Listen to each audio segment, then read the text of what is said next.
My ex-husband gave me the house and took all the debt after cheating on me during his cancer recovery, but now his cancer is back and everyone thinks I should take care of him again in my house. For most of our marriage my husband, 39M, and I, 37F, had a very happy relationship. We had good jobs, decent money, 2 kids and loved each other. Then he got diagnosed with a rare form of cancer and we went through years of painful treatments and recovery together. We moved to a small house to be close to the research center where he underwent treatment. His parents paid half of the down payment on the house, the other half was from our savings and investments. In the divorce he gave me the house and took all of his medical debt. We have been divorced a year, but now his cancer has come back and he needs treatment again at the same research hospital. He wants to stay in what is now my house while undergoing treatment and his parents expect me to house him and look after him because he was generous in letting me have the house without taking his rightful share from the equity. When we were married and he was undergoing treatment, it was new stuff that was expensive and also very physically draining on him. We were lucky that both our jobs were supportive and flexible, but with his health issues, little kids and expenses, we had to downgrade our lifestyle a lot. That plus the physical changes in his body made him very depressed. Whenever he felt a bit better, he'd go stay in his hometown. It's a small town where most of his family and a lot of his childhood friends live. I was doing all the caretaking of him, while also dealing with insurance complications. I was also managing the kids, the entire household and my full-time job. We had help from friends and neighbors but it was very hard.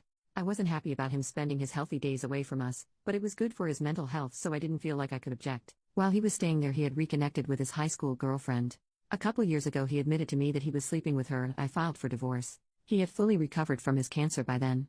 There are other aspects around the cheating that left me very heartbroken and feeling betrayed. His giving me the house and taking all the debt was an apology of a sort. His parents feel that I owe him for getting the house and should let him stay there for the 2 to 3 months his treatment is at the facility. I do want him to be well, and I don't want my kids to lose a loving father. But I can't deal with having him around me, especially not if I end up being his nurse and caretaker again. I'm still very bitter about how our marriage ended. A lot of people close to me are telling me that I should support him for the sake of my kids. So would I be the jerk if I say I can't do that? OP adds some info in the comments. They announced their engagement the day the divorce was finalized. That still stings like crazy. I'm struggling with this so much. I don't think I hate him. A part of me still loves him as an old friend. I definitely wouldn't want my kids to suffer the devastation of losing their father. He loves them and is loved by them. When I look at it as an outside observer, I can understand what he was going through in falling in love with someone else. During the worst parts of his illness I was frequently cleaning up after him, his vomiting, his loss of bowel control. I pulled muscles and injured myself helping him move. He found that emasculating. So I can see how he'd find it appealing that someone still saw him as the old him when he was healthy and strong and I became the nurse figure. So I tell myself that and I don't hate him. But I went years without lovemaking because he was sick. The loss of libido was an expected temporary side effect of his medication. I accepted that and made do with being celibate. I feel guilty talking about how painful it was because I should be grateful he survived and that is so trivial given the situation. But I would self-pleasure in hiding, didn't even get a toy because I didn't want him feel bad or awful for not being able to do it. And all this time I was making do thinking he wasn't able to, he was sleeping with a whole other person. And that disloyalty still makes me cry. Relevant comment, even without the cheating and whatnot, caretaking is a full-time job and it's very taxing emotionally, mentally, and physically. You're not his wife anymore. You have no obligation to do this. OP, the last time I did it out of love, but I can just not do it now. It was very difficult. The big upside to me in getting divorced was not having to deal with that anymore. As difficult as it is to take care of a sick person, dealing with the insurance bureaucracy and keeping track of all the medical contacts and treatment details is a pretty big logistical nightmare. Commenter number 2, the chances of his parents being unaware that their son was sleeping with his high school girlfriend when he came home is 0. OP, oh they knew and supported him. They were always good to me so it wasn't like they wanted to break up my marriage, but they were in whatever makes him happy because he survived cancer. I think he received some side-eye for this from people who knew what we went through. And my ex-in-laws did damage control by making overly gushing social media posts about how the GF always looked out for him and made him laugh when they were kids, and did it again when he was going through a hard time. As if her comedy skills are what cured his cancer. I was just the background maid, nanny, and assistant character that can be ignored. Sorry, I am still bitter and I keep regurgitating the same stuff. Update, almost 1 month later, the Sunday after I made my original post, my ex-in-laws picked up the kids for a zoo trip. They sometimes come to pick them up to entertain them and so I thought nothing of it, but a few hours later a very teary and contrite mother-in-law dropped off 2 bawling kids with me. She told them their dad is sick and will die if he doesn't stay with us and go to the hospital. We hadn't had a talk with the kids yet about the diagnosis and she dropped it on them that he is dying from cancer. He is not dying. It's a painful treatment but he'll recover.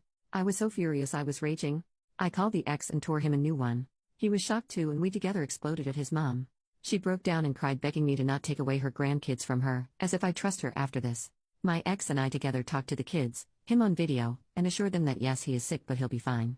He just needs to go to the hospital and they'll make him better like the last time he was sick. The kids settled after that, but my oldest has been at me crying and begging to make Dad come live with us.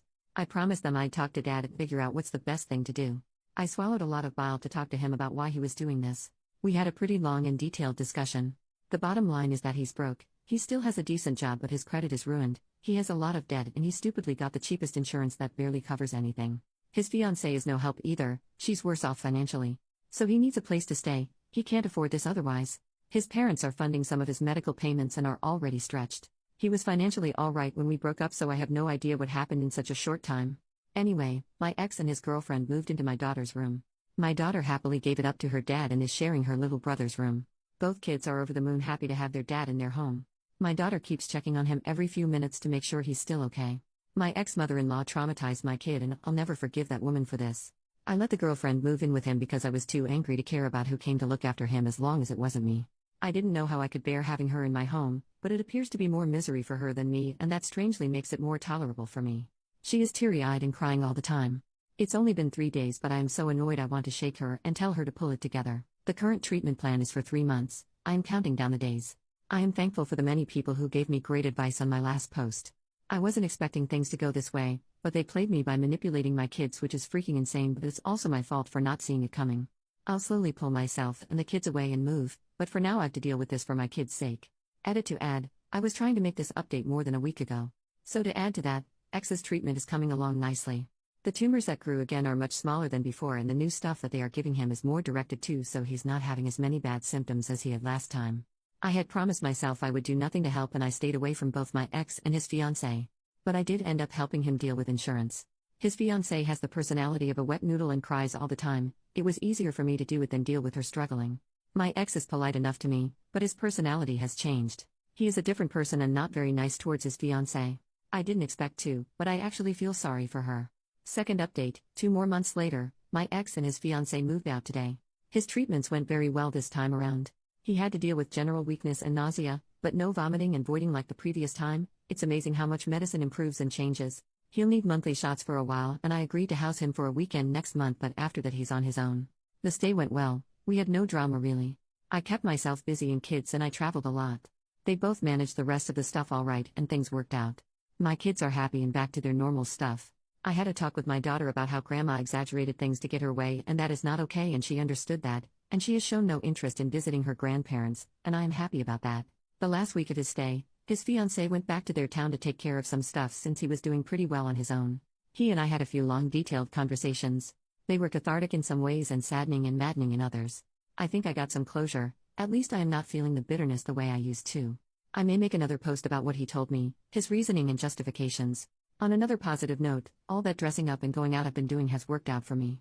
I met someone. We've been on 2 dates and it's going great so far. This is my first time dating since the divorce, so I am keeping my expectations pretty low, but still it is very exciting and fun. Third update, 11 days later, my conversation with my ex-husband. I tried writing about our conversations, but the process of thinking about it and analyzing it is very depressing. When we had the talk, I felt much better than I do looking back at it now. Then my new date invited me on a trip during the Memorial Day weekend.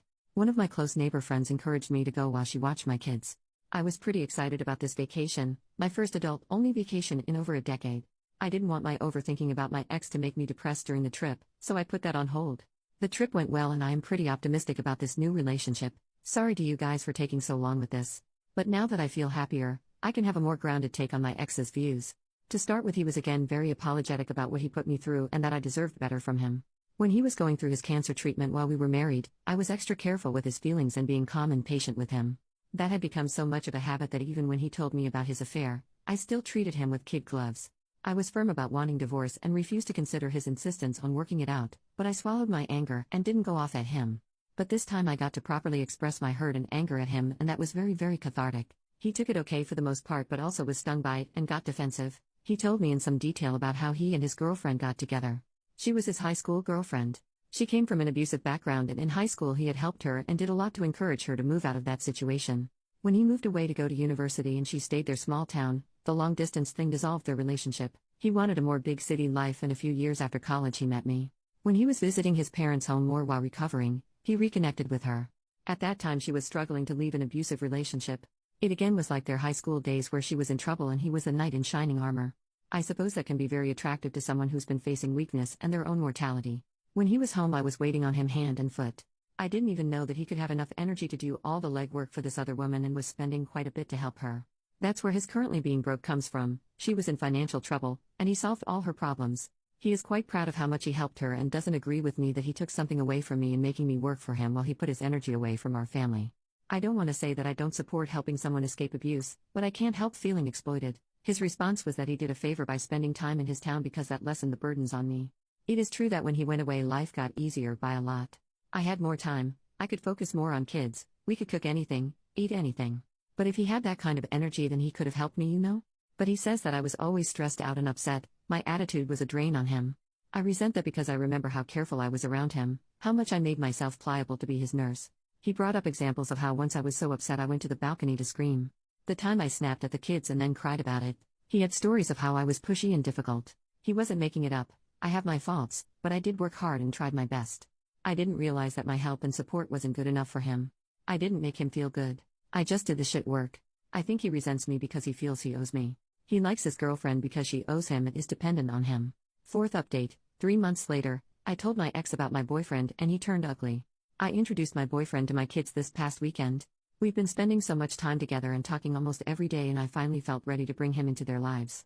I gave my ex a heads up that I am dating and will be introducing the guy to our kids. He went very quiet on the phone, then asked details about who he is, etc., and I gave those to him. He tried to dissuade me from letting kids meet my boyfriend, says it's too soon and it's not healthy for the kids and whatnot. As if I got the choice to make such a call when he got his girlfriend into my kid's life. Anyway, I finished the call annoyed. Last night he calls me back to discuss my boyfriend. Apparently he looked into him. Which is fine by me, there's not much for him to criticize there. So he asks me if I am with my boyfriend for money. To say I was furious is an understatement. My boyfriend is in a lucrative career and he may be a couple tax brackets above me, I don't know for sure, haven't talked finances with him as this is all still so new. But I do pretty well myself and I've supported myself and my kids and even my lousy ex, and this is what he asks me. I retorted that no, I am not with him for his money, I'm with him because my ex-husband dumped me after exploiting me.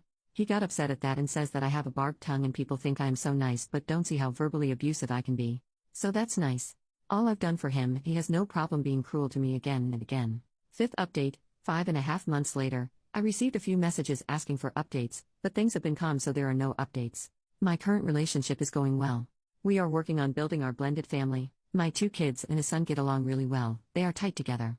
We have been thinking of buying a house together and selling mine. I am both excited and nervous about doing that. My ex didn't act up after that last argument. He's been more aloof than before, but that's preferable, so I don't care. Things are well on his side too as far as I know. Sixth update, 6 months later, my boyfriend and I bought a new place together. I've sold the house and I am rather relieved to leave that place. I liked having a home, but there were too many bad memories there and the emotional baggage of my ex-in-laws thinking they still have a claim on the place. I will miss my old neighborhood though, I had a lot of supportive friends there. My kids love the new place, it's bigger, with a bigger yard and nicer schools. As we were clearing out the house, I told my ex to pick up a few of his things still left behind. He had a few boxes of pictures and kids' artwork and some small things, and I left them in the garage for him to come pick them up. He came to get them and ended up full on crying over the memories. We didn't talk or interact in any way. I just gave him water and left him alone to calm down. But honestly, I felt such visceral rage at his crying. I thought I was over this and past his past and I am happy with my life now, but at that moment I felt so much anger and it upset me that I am still not fully past what he had done. His relationship with his fiancée has ended and I do feel a bit bad about that. They were supposed to be married in July and that didn't happen. Then I heard from some mutual friends that she has moved back with her abusive ex. They have kids together and there was a lot of pressure from her family to reconcile. And yes, her family is abusive too. My ex had helped her against them when they were first dating and they'd always held that against him. So she stayed with ex while he was digging her out of her financial crisis. Now that she's in the clear, she goes back to the guy who put her in that hole. In a way, my ex, and by extension me, helped some deadbeat out there make a lot of savings. In that part, I feel angry on ex's behalf. I mean, I hate him for my own reasons, but he did try to help his old friend and high school sweetheart and she screwed him over.